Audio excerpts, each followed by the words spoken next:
السلام علیکم ورحمۃ اللہ وبرکاتہ۔ کیسی ہے میری یوٹیوب فیملی؟ امید کرتی ہوں کہ خیریت سے ہوگی۔ خوش رہیے، آباد رہیے اور اللہ پہ بھروسہ کرتے رہیے۔ جب تمہیں لگے کہ تمہارے ساتھ سب غلط ہو رہا ہے تو اللہ پر بھروسہ رکھو اور صبر کرو۔ وہ اپنے بندوں کے ساتھ کبھی غلط نہیں کر سکتا۔ اللہ پر بھروسہ کا ہی نتیجہ یہ تھا کہ دریا میں لکڑی ڈوبی نہیں اور تیرتے تیرتے دوسرے کنارے بحفاظت پہنچ گئی تھی۔ ایک حدیث کے واقعے کو بتاؤں گی، مہربانی کر کے پورا سنیے گا۔ اگر تھوڑا بھی نعوذ باللہ اللہ پر ایمان کمزور ہو رہا ہوگا اور اپنے رب کے فیصلوں پر ڈاؤٹ ہو رہا ہوگا تو انشاءاللہ ایمان پختہ ہو جائے اور یہ یقین ہو جائے گا کہ اگر میرے رب نے مجھے درد دیا ہے وہ صبر اور آزمائش کر رہا ہے اور ہمیں اس کے قریب کر رہا ہے، کیونکہ اس کا فیصلہ تو کبھی غلط ہو ہی نہیں سکتا۔ ایک غریب آدمی کو قرض کی ضرورت پڑ گئی تو اس نے اللہ کے ایک بندے سے 1000 دینار مانگی تو اس انسان نے گواہ کا مطالبہ کیا۔ اس غریب آدمی نے جواب دیا کہ غریبوں کا کوئی گواہ بھی ہوتا ہے کیا؟ اور وہ بیچارہ آبدیدہ ہو گیا، لیکن بڑے فخر سے کہا کہ ہاں ایک گواہ ہے، میرا اللہ۔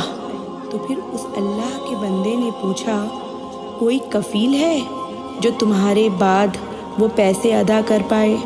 کیونکہ اگر تمہیں کچھ ہو گیا یا تم کسی وجہ سے پیسے نہیں دے پائے تو میں کس سے پیسے مانگوں گا؟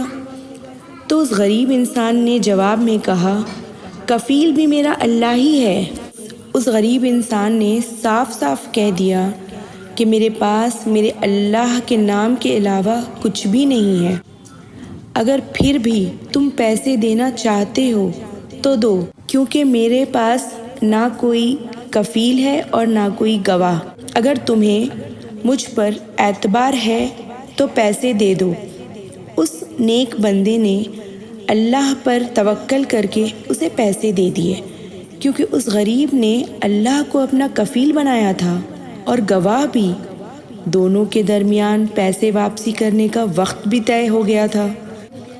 چونکہ غریب انسان کے دل میں اس مقررہ وقت پر پیسے لوٹانے کا ارادہ تھا، اس نے بہت محنت کی اور اللہ کی رضا اور مدد سے اس نے وہ پیسے جمع بھی کر لیے۔ حالانکہ آج کل لوگوں کو پیسے لے کر لوٹانے کا بہت کم ہی ارادہ ہوتا ہے، بس خیر ہے بول کر ٹال دیتے ہیں، لیکن اس غریب کا ارادہ بہت مضبوط تھا تو اللہ نے بھی اس کی مدد کی پیسے جمع کرنے میں، کیونکہ جیسا گمان ہوتا ہے نا تو اللہ ویسی ہی مدد فرماتا ہے۔ اسی لیے کہتے ہیں گمان اچھا رکھو۔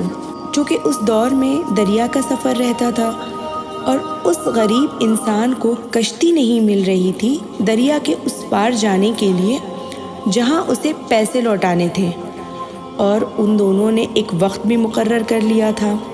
وہ بیچارہ سوچ سوچ کر پریشان ہو رہا تھا کہ مقررہ وقت پر پیسے کیسے پہنچائے جائیں۔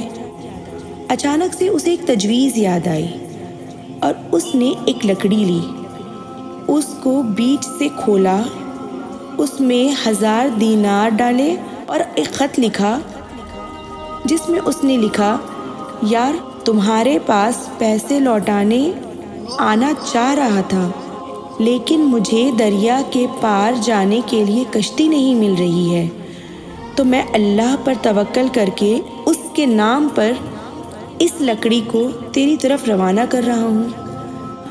اور جس بندے کو پیسہ لینا تھا وہ دریا کے اس پار صبح سے شام تک انتظار کرتا رہا اور آخر ہمت ہار کر اداس دل شام کو گھر واپس جانے لگا، اس خیال کے ساتھ کہ کیسا انسان ہے وہ، اللہ کو کفیل بنا کر اس کو گواہ رکھ کر میرے پیسے واپس نہیں کیے۔ اور اسی سوچ فکر کے بیچ میں اس کی نظر پانی میں تیرتے ہوئے ایک لکڑی پر پڑی۔ سوچا چلو پیسے تو نہیں ملے لیکن یہ لکڑی اٹھا کر لے جاتا ہوں، گھر جا کر کم از کم اسے جلا کر روٹیاں تو سیک لوں گا۔ اور جب لکڑی کو جلانے کے لیے بیچ سے چیرا تو اس میں سے 1000 دینار اور ایک خط نکل آیا۔ تو پھر آپ سوچو کہ اس بندے کے دل میں کس نے یہ بات ڈالی کہ یہ لکڑی اٹھا کر روٹی سیکی جائے، اور اس غریب بندے کے دل میں کس نے وہ بات ڈالی کہ یہ تجویز نکالی جائے۔ تو اللہ بہتر کرنے والا ہے۔